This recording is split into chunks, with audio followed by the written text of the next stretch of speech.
And in this area is a large part of our population. Juneau, our capital, Ketchikan, our third biggest city, and Sitka, the old Russian capital, is there.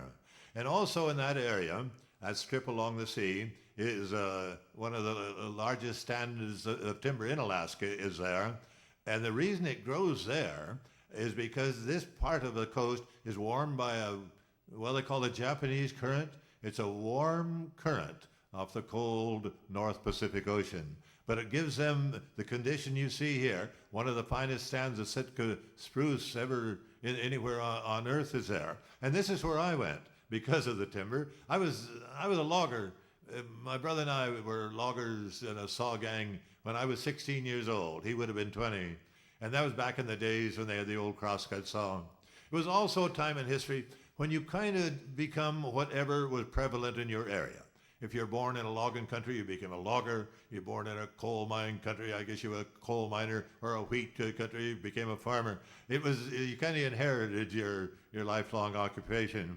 But we started out with a crosscut saw, my brother and I, and then it made the transition from the crosscut this was a high tech at one time, this old saw, obsolete now because it's a heavy chunk of iron.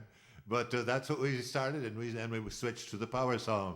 Then I went to Alaska. For years I logged with a partner. This is my partner, Arnie Borger. I used to call him my boozing buddy because he was kind of a test pilot for Seagrams, but I told him, over the years, so many of the hazards of drinking that now he doesn't drink anymore. He doesn't drink any less. He drinks about the same amount, actually. No, but he doesn't drink when he's driving. He said you might hit a bump and spill some. Here he's setting chokers. The big cable you put around the log, you call a choker. The guy puts it on there, it's called a choker setter or a rigging slinger.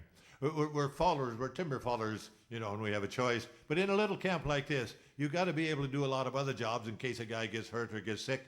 The job's got to keep moving. We say you got to keep moving wood to the landing. If evening comes and there's no wood on the landing, somebody's in big trouble.